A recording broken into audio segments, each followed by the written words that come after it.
Hi everyone, this is Rick Uzzi. Welcome to Tech Tuesday. Today I'm going to be doing the latest stories from the broadband world. Be right back.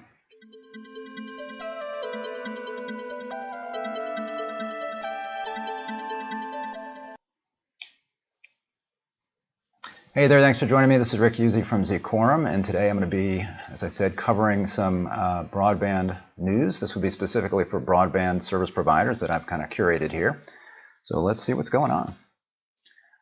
This first story says U.S. cable operators facing rising threat. Hold on one second. U.S. cable operators facing rising threat. Sorry, I thought that was a technical issue that I needed to address.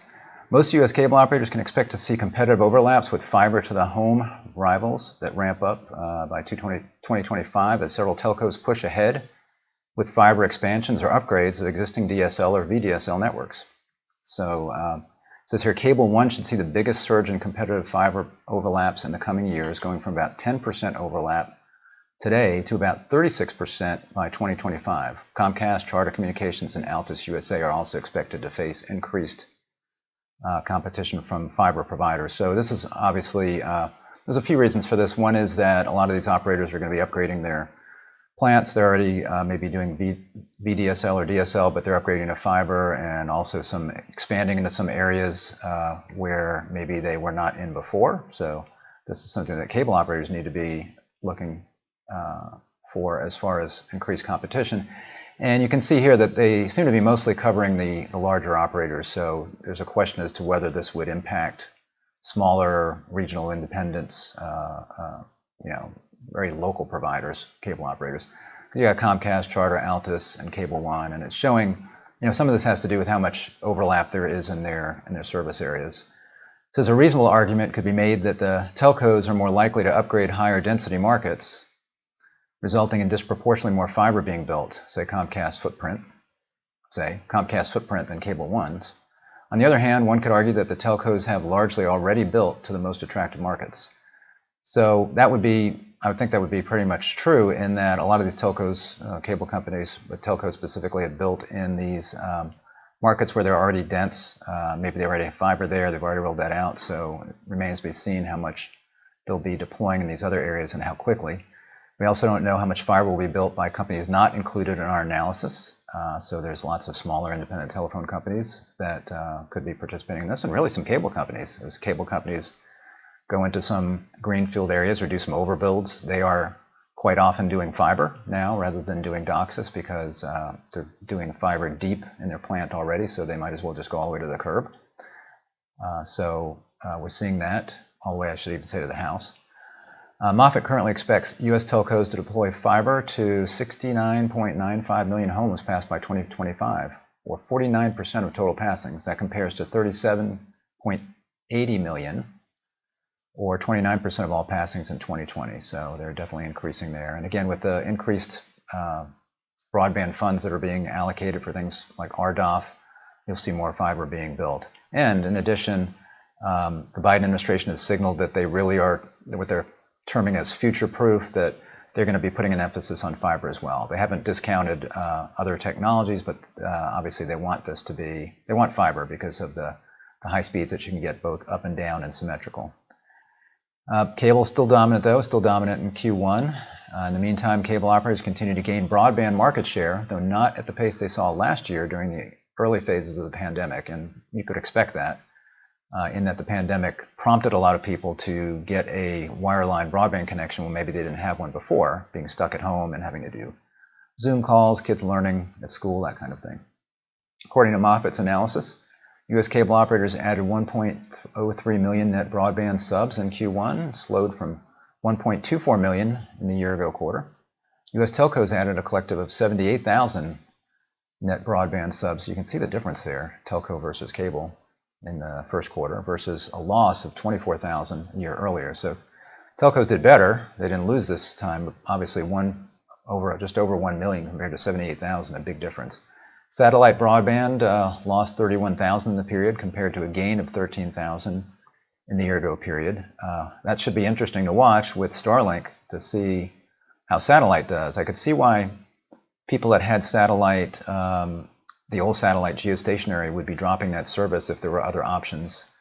But with Starlink, with low latency, fast speeds, we should see an uptick in broadband through satellite in some of these rural areas where maybe they don't have good access, let's say through fiber or cable. And you can see here, this is interesting. So this is showing the percentage of growth of broadband subscriber growth back from 2008 fourth quarter to the first quarter of 2021. You can see, as you might expect, again, there was a decline pretty much every year. As more and more people got broadband, there were less and less people to get broadband, but there were still some holdouts, obviously, because we saw here in 2017, 2018, a little bit of an uptick, and then obviously the pandemic, we see a big jump right there with the pandemic.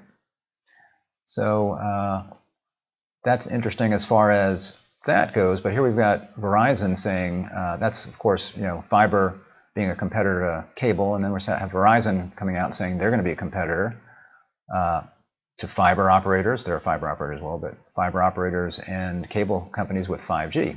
So they say they've expanded to 5G home internet to more cities, and they offer to pay for early termination fees. So they're really trying to get some subscribers out there. They're rolling out their 5G home internet service to more U.S. cities this month, bringing the total to 40 cities, along with the average of 300 megabits per second and self-setup. The carrier is hoping to entice new customers by paying up to $500 in early termination fees. So if you're in a contract with Comcast, Xfinity, or someone else like that, and you've got an early termination fee, they'll pay up to $500 for that to try to get you over as a customer. So the new cities they announced: Columbus, Ohio, Greensboro, North Carolina, and Raleigh, North Carolina, started on June 3rd, and then June 10th, a couple of days from now, Des Moines, Iowa, New Orleans, Seattle, and Tucson. Verizon says the service offers up to 1 gigabit speeds per second, with it averaging around 300 megabits per second. So this tells me that they're talking about, and I think this is the case anyway, that I knew this, their millimeter wave service. So they say no data limits or throttling, simple self-setup, and again, the $500 to cover early termination fees. So the millimeter wave is their very fast 5G service. This isn't like T-Mobile's low band or mid band 5G that they're doing that travels very far and can go through some walls. This is millimeter wave, so it's really only appropriate for dense areas like urban areas where you can have lots of small cells close to each other, and then you have to have line of sight to these cells. And then you need an antenna mounted somewhere in your home. A lot of times it's on a window, an inside unit and an outside unit. The self-install kit is probably that, where you put something on the window facing the small cell, and then on the inside of the window, and you get your service that way. But it's got to be line of sight to that small cell, but it's very fast. Verizon says, I already said that, Verizon's 5G home internet goes for $50 for existing Verizon mobile customers, and $70 if you're not a Verizon mobile customer. So for $70 you can get this 5G service if you live in one of these cities, and specifically, like here in Atlanta, Georgia. I'm in the Atlanta metro area. It's nowhere near here as far as I know. It's probably in isolated areas, maybe in downtown Atlanta, some other areas again where there's some dense populations. You can have these small cells concentrated. That's not really going to be overtaking rural areas at any time soon as far as this millimeter wave service. But you can see some of the cities here that are being served now, these 40 some odd cities. Verizon also in the news. Here, the CEO renews calls for broadband subsidy boost. So it's interesting. You'll see in a moment here the motivation for this and others saying this. So as U.S. politicians sort out the details of a massive infrastructure investment package, Verizon CEO Hans Vetsberg argued they should focus broadband funding more on promoting affordability rather than accessibility. So rather than giving lots of money to expand broadband services, more infrastructure money, he's saying you should make it more affordable for customers. And that's something that Biden did mention in his brief description of what this broadband plan might look like. They did talk about that. But the other thing they talked about is why Verizon is saying this. I'll get to that in a minute. So he says, I think that when it comes to accessibility, I think that all carriers are building quite extensively. So he's saying carriers are already out there building this infrastructure. You don't need to be focusing on that. Almost all individuals in this country they can handle, or they can reach almost all individuals in the country with their wireless network. Now we're turning that into fixed wireless access. We're using our fiber to the home. So he's talking there about the 5G they were just discussing. that we were just discussing. Now, again, that's millimeter wave, so they're not across the country with that. So we're clearly doing that, and I guess my competitors are doing the same. Instead of accessibility, he thinks the government should work on subsidy much more to ensure families can afford broadband in the first place. So again, if people have access to broadband, if there's really fast broadband in their area and they can't afford it, then really you're not helping them. His comments echo statements made at the conference earlier in the week by AT&T CEO John Stankey, who said, if we get policy right for affordability, I think the infrastructure is going to be there. It's a question of, do we do things to reform the USF and get policy right on affordability so those that maybe need a little bit of help to get on that robust infrastructure that's being built, in fact, get a little bit of help that they need. So again, he's saying, if you build it, they won't necessarily come if they can't afford it. Charter Communications, similar. The CFO, Christopher Winfrey, also highlighted affordability earlier in the week, stating a permanent extension of the FCC's emergency broadband benefit program would be beneficial for the country. So that's a program that was funded temporarily. It's not a permanent thing where households that are eligible can receive $50 per month discount on broadband service, $75 if they're on tribal lands. They can also get funds for a tablet. There again, what these guys are highlighting is they don't think that it should be infrastructure necessarily, but make it more affordable. And the reason they're saying that is the other thing that is in the Biden broadband plan is he talked a lot about nonprofit organizations and profit organizations and trying to shuttle funds towards those that are nonprofit, like cities, for example, that are just out trying to serve their communities. So that's bad for these operators like Verizon and AT&T and Comcast and others. It says here, Biden's internet plan pits cities against dominant carriers. Industry has long opposed municipal broadband, but the idea has gained momentum this year with the help from Washington. After years of unhappy reliance on Comcast and other carriers, Pleasant Grove on Utah's Wasatch Front is turning to a new broadband option, a municipally owned company called Utopia Fiber. To reach homes that lack good service or have none at all, President Joe Biden has proposed funding networks such as Utopia Fiber that are run by cities and nonprofits. That's not sitting well with Comcast, AT&T, and Verizon and other dominant carriers which don't like the prospect of facing subsidized competitors. Pleasant Grove, they have 38,000 residents, and when they asked their residents about their broadband, almost two-thirds of the respondents said they wouldn't recommend their cable service. Almost 90% wanted the city to pursue broadband alternatives. We'll see here in a moment how that could be a little stacked for as far as people want them to pursue that, and there's reasons in addition to not having maybe good broadband service. Utopia, owned by 11 Utah cities, builds a network and charges consumers $30 a month. To complete the package, they choose from a dozen other companies that offer internet and video service and charge about $35 monthly. That brings their tab near Comcast's advertised rate of $70.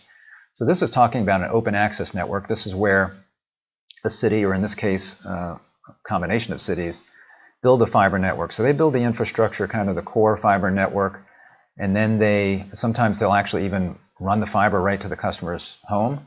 And then you have these companies that offer internet and video service over that infrastructure. So these are people that are basically just retailers marketing internet service. They're really marketing kind of the same service, although they may have different things that they can serve over that, like maybe they have a different video option, maybe different kinds of streaming options that they have, maybe they offer a voice service where some of the others don't. But the overall infrastructure is the cities. It's kind of similar to what they did here in Georgia with gas, although gas is gas. There's not a lot of things, you don't get anything else over your gas line.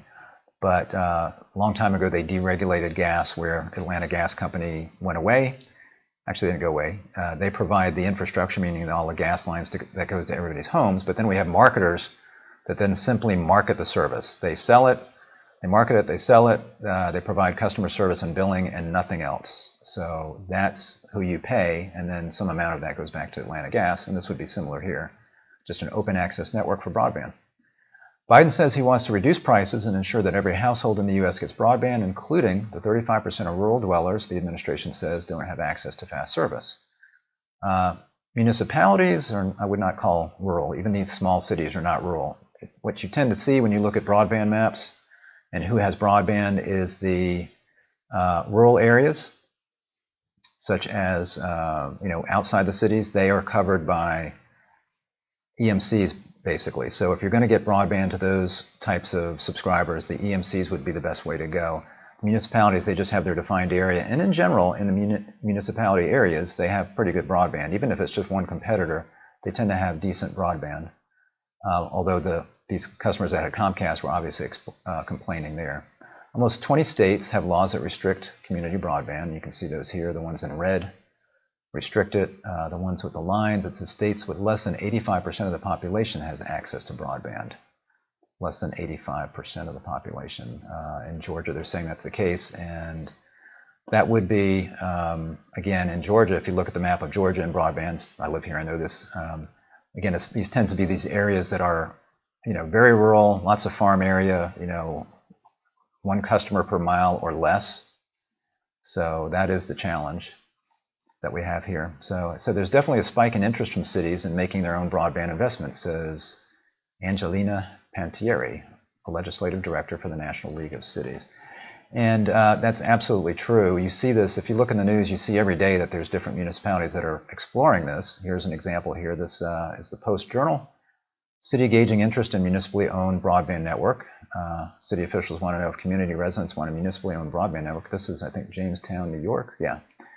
Jamestown Mayor Eddie Sundquist said city officials are gauging the interest of community residents in a municipal broadband network via a survey that can be found at jamestownfiber.com. City officials also working on a feasibility study to determine if the city and Jamestown Public Board of Utilities should create a master plan and task force. And a lot of times there's a company behind this. There are companies that help cities get in the broadband business, and they are probably providing them kind of a roadmap of what to do, including you need to take a survey, then do a feasibility study to determine what kinds of infrastructure you should deploy, those kinds of things, and how many people want it. His quote here, I think the number one thing that we found during the pandemic, some places in the city we couldn't connect our families and kids to the internet. In other cases, there was not enough speed. And we did see that in places where there wasn't good broadband. In this case, not necessarily complaining about, for example, Comcast being there. They're saying that there were certain areas in the city where people could really not connect to the internet well and could not do what they needed to do. Sundquist said the city's feasibility study will determine what the broadband network would look like. He said in other cities that have their own municipally owned broadband network, there's a public and private partnership where the city creates a broadband network, but a private company like Spectrum, Windstream, or DFT would provide the internet connection. He added, the potential partnership of the public sector in the city and the private business could potentially lower the cost of how much people pay for internet service.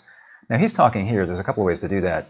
This would be where you've got an existing provider like Windstream or Spectrum or even somebody like Xfinity, Comcast, and they're in the area, but they don't necessarily serve that area, and the municipality can build out the infrastructure, and then through that partnership they kind of work together so that you don't have just the municipality itself owning everything. And I think service providers are more interested in that than they are the municipality owning everything, because then you've got the issue of competing with a possibly subsidized provider that gets subsidized through tax dollars. It says we would be blazing a trail here, Jamestown being the first city in the state to own a broadband network. As of May 28th, about 300 city residents had completed the survey. Sundquist said the survey will continue to be opened until at least 600 people respond. So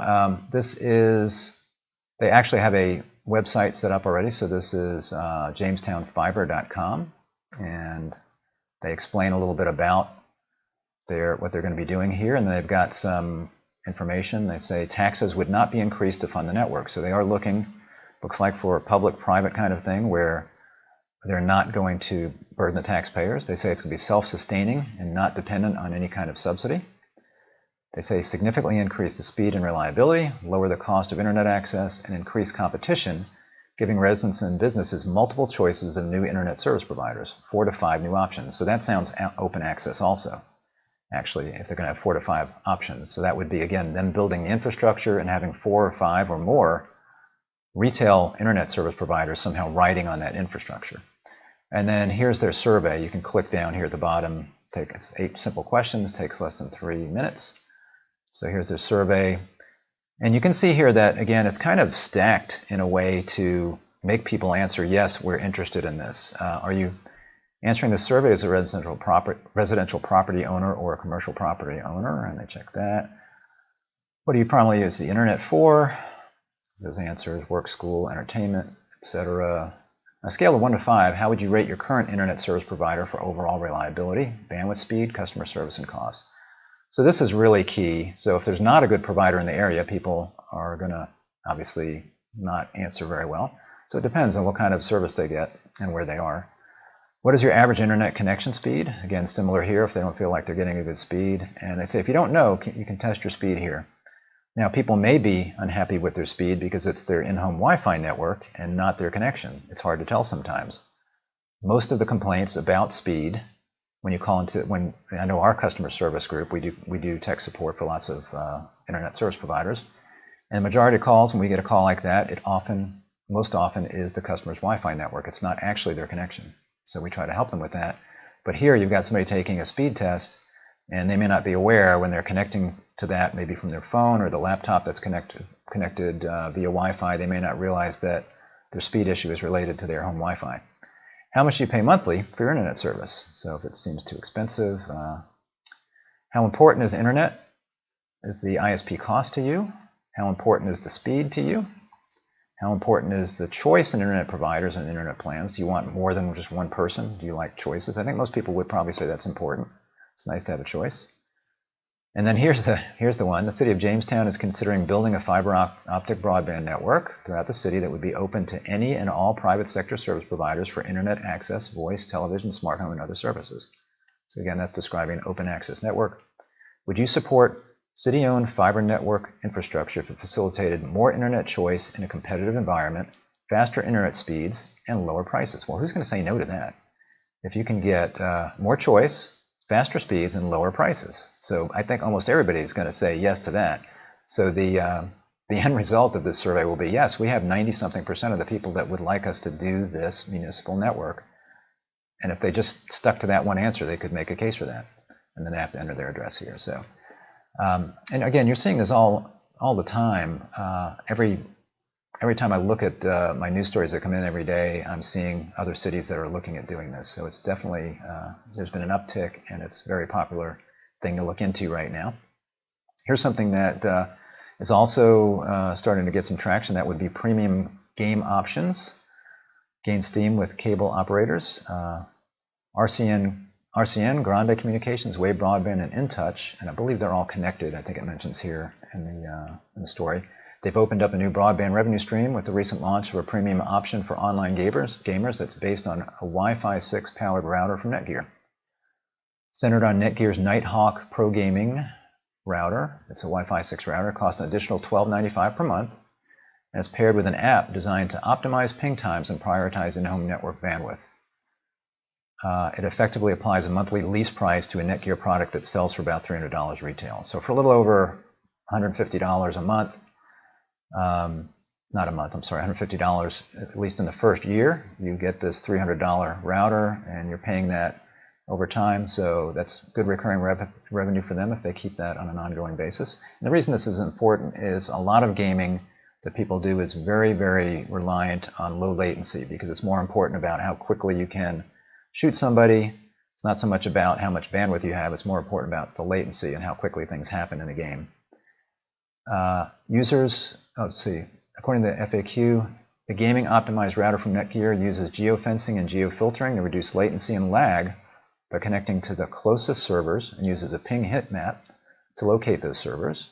Also equipped with a QoS device manager that can prioritize in-home bandwidth to gaming devices. So it will, through quality of service, it will prioritize the gaming traffic over, let's say, other stuff that's going on in the home. That might not make the other people in the home happy, especially if you're doing, I don't know, some other kind of latency sensitive thing. It requires a professional install. They also recommend speeds of 250 megabits per second or higher. Professional install may just be about putting it in the right place and making sure everything's set up properly, because they want to make sure, if they're charging these people this much money, that they're going to get a good experience. And again, if people install their own router, they might put it in a closet somewhere or in a cabinet or even next to a fish tank with water in it. Can mess up your Wi-Fi signal. So that's why they probably want a professional installer. This is part of a trend that's seeing select cable operators and ISPs add online gaming capability to their repertoire. It's just another thing that they can charge for. Cox now markets a service called Elite Gamer. Cox currently bundles Elite Gamer, which promises to reduce lag, ping, and jitter with its panoramic Wi-Fi router, and that integrates a DOCSIS 3.1 cable modem, and it's rented out by them for $12 per month. So that's a trend we're seeing. This was interesting. So Walmart now has entered the streaming business as far as a device. So it says Walmart declares Game On, ONN, because that's their brand name for this, to Roku, and Amazon officially enters the OTT gadget biz. So they're saying Game On to Roku and Amazon. Says the big box chain is now in the competition with its cheap ONN branded streamers. That looks like it right there. Yeah, ONN, it's got remote. And says Walmart Thursday quietly debuted 2 economy-priced Android TV-powered streaming devices. Priced at $29.98, it includes Dolby audio capabilities, an HDMI cable, and not that many other frills, but it nicely undercuts the Roku Express 4K, a $35 device manufactured by Roku just for Walmart. And not for long, we'll see here in a moment. Also making its debut is a $25 ONN-branded Android TV-powered HD-only streaming stick. So you've got this, and then you've got a streaming stick that looks like this, similar to, I think like the Fire TV you might get from Amazon. It's not yet known if and how the 2 biggest connected TV gadget makers, Roku and Amazon, will adjust to Walmart entering the streaming gadget game. Well, it is known here just a couple of days later. This is a story that came out, I think, 2 days later. Roku escalates the OTT gadget war, matches Walmart with a $30 price for Roku Express 4K. That's, again, the device that they make for Walmart. Roku slashes the price of its new Ultra HD capable device by a whopping 25% after Walmart debuts its own $30 Android TV 4K streaming player. That's the Roku there.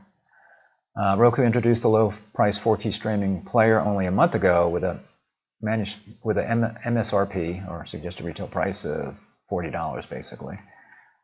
So they cut that by $10. Notably, Roku also debuted a more bare-bones version of the Express 4K just for Walmart. The Roku Express comes with a basic IR remote, sans voice support, and Plus, and now retails at Walmart for $29.99, or basically $30, versus its original $35. So they cut that $5 as well. So they have responded to Walmart's move there. So that's good news for consumers. This has been in the news a lot, obviously, lately, ransomware, so I wanted to take a few minutes on this. So, Verizon ransomware requires strong government response, executives say. So this is the executives of businesses speaking. Ransomware has become an intolerable situation in many nations, says FireEye CEO Kevin Mandia.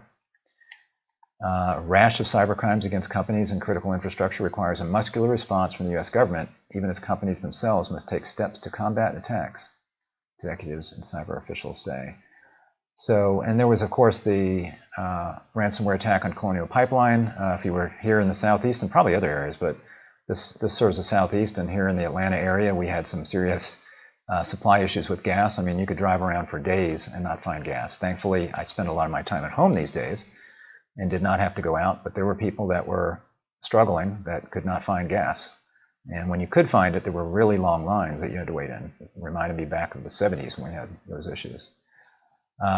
So Colonial Pipeline paid a $4.4 million ransom that really makes me angry that these people have to pay these ransoms. They paid $4.4 million to unlock the data and get everything back and running. You'd think that our government could, the FBI or somebody could get involved in this. Now, these mentions here that these are Russian kinds of operations, not necessarily, I don't think Russia, I don't think Vladimir Putin is helping in this. He may not be behind it, we don't know for sure, but in any event, they quite often are Russian organizations. So they're making lots of money, $4.4 million just from this one alone.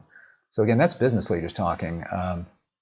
Here, the White House, this came out, I think a day or two later, White House pushes for companies to take ransomware more seriously after high-profile cyber attacks. So they're kind of pushing back, or they're saying the companies have a big, they really are the ones that are going to make the difference here, and that's probably true. They need to make sure that their house is in order. The White House has issued a rare open letter to companies calling on them to treat the threat of ransomware attacks with greater urgency, following back-to-back attacks by Russian hackers on oil and food processing companies. In a memo sent out Thursday morning, the National Security Council's top cyber official, Ann Neuberger, writes to corporate executives and business leaders that the private sector needs to better understand its critical role. All organizations must recognize that no company is safe from being targeted by ransomware, regardless of size or location. We urge you to take ransomware crime seriously and ensure your corporate cyber defenses match the threat. And they do need to take it seriously. You're seeing this more and more.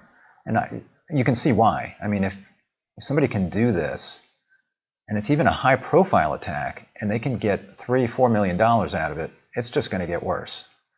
So the first thing you could do, again, the government really needs to be involved to be able to go somehow find these people and put pressure on these countries that are harboring them to make this stop, because it's not going to stop if people keep paying them. But what's happening with these businesses is they're going to get put out of business if they don't pay the ransom, and nobody can help them stop it. So it says the most important takeaway from the recent spate of ransomware attacks on U.S., Irish, German, and other organizations around the world is that companies that view ransomware as a threat to their core business operations rather than a simple risk of data theft will react and recover more effectively. They're urging companies to immediately convene their leadership teams to assess their risk exposure. Because again, I mean, this will put a company out of business. If they do not unlock their data, basically their company or their business drives to a halt, or grinds to a halt. That's why we could not get gas for almost 2 weeks here in Georgia. And you've got there's a meatpacking company they mentioned that just was attacked recently, and others. So, and then here's a third story where lawmakers are saying that these companies that get attacked need to make sure that they're transparent about it. Lawmakers say U.S. cyber ransom payments should be disclosed. More transparency is needed into what kind of cash payments are made after ransomware attacks, the top Democrat said, following a recent spate of cyber attacks aimed at U.S. companies. Not only are the companies often not reporting that they're attacked, but they're not reporting ransomware payments.